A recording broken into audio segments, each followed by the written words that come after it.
Attorney, huwag mong nilihis ang usapan, ano? Ang pinag-uusapan yung panlilin lang na sinasabi mo at pakulo. Walang kinalaman yung rally ng INC dito. Would like to recognize first Congressman Marcoleta. Thank you, Mr. Chair. Anong pangalan ng gano'n niya? Antonio? Brother,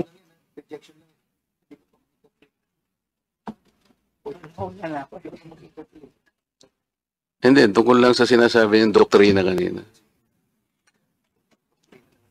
Attorney, abogado ka pala na nagtuturo na Ateneo. At sinasabi mo, ang diferensya ng private sa public figure, pagka public figure ay hindi basta-basta. Kahit nabirahin mo, parang may lisensya ka na, parang gano'n sinasabi mo. Pero pag private, talagang kinakailangan may malis ka agad yun. Siguradong. Kaya lang nung ikaw ay nag-vlog, ito yung title ng vlog mo sa akin eh. Huwag maniniwala sa pakulo at panliling lang ni Marcoleta. Ano ang panliling lang ko, attorney? Public figure, pero kailangan malaman ko, sapagkat dito lang may malis ka na eh. Una, hindi mo ako kilala, ikaw hindi rin kita kilala. Pero dito lang sa title na title pa lang, huwag maniniwala sa pakulo at panlilin lang ni Marcoleta. Attorney, kahit kailan wala akong nilinlang na mamamayan ng Pilipinas. Wala kang karapatan na akusahan mo ako ng ganito. Kung ang pinag-uusapan ay gusto mo lang ma-informahan ang mga nagpa-follow sa iyo kung sino-sinong maraming nagpa-follow. Pwede mo ba sagutin ito muna? Ano yung panlilin lang na sinasabi mo rito? Marami na po kasi akong naging hindi ko ano yung particular na. Ito pakikita ko sa iyo, ayan Hindi ko po alam kung anong particular doon na. Attorney, gumawa ka ng vlog. Yes po, ako po. Responsibilidad mo sa public ito, lalong-lalo na yung naniniwala sa iyo. Hindi ko maniwala kung paano mo silang napaniwala. Pero itong sinabi mong ito, may pakulo ako at panlilin lang. Ito yung sagutin mo. Hindi ako naniniwalang hindi mo naalala ito. Mr. Chair? Mr. Chair? Actually po, doon yan sa rally ng Iglesia ni Cristo, na naging subject din ako po ng programa ninyo sa yung dalawang pong kasama, Honorable Congressman Marcoleta. Ako po yung naging subject nyo doon, ni Saganang Mamamayan. Kasi ako yung nag-comment na sabi ko, dapat yung Iglesia ni Cristo, kung talagang malaki yung mobilization nila, doon nila gawin sa Luneta, huwag sa Liwasan.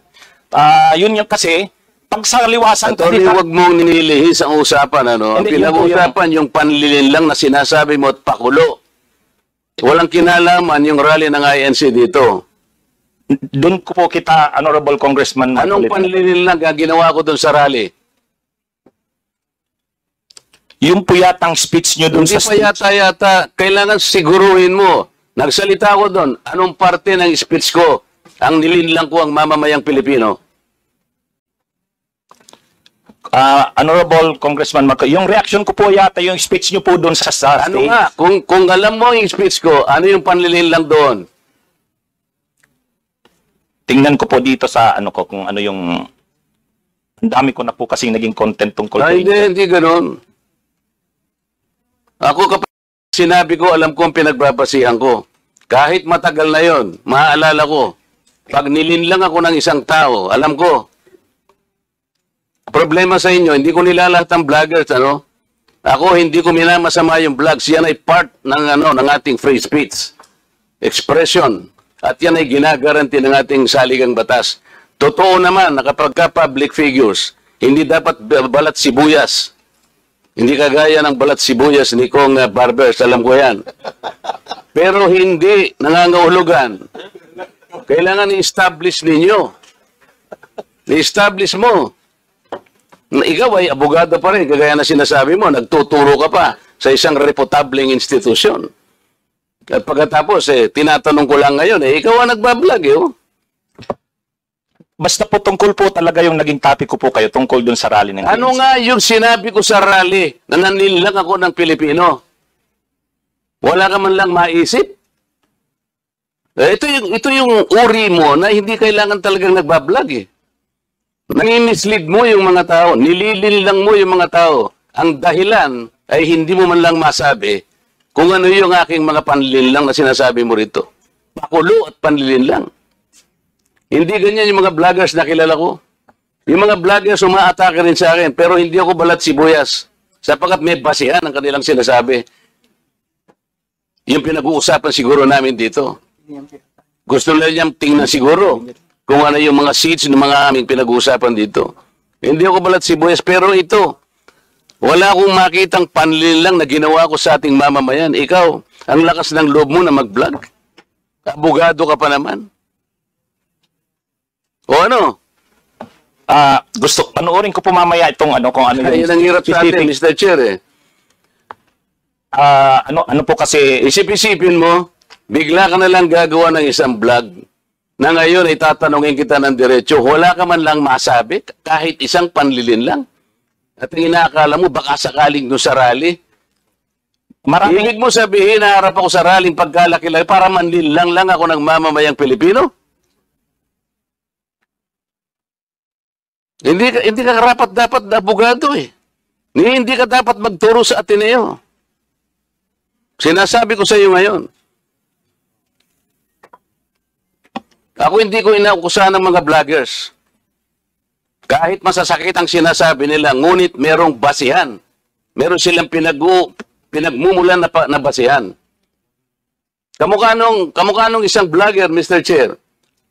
Nakita niya yung isang tarpaulin, isang billboard na-install doon sa SLEX.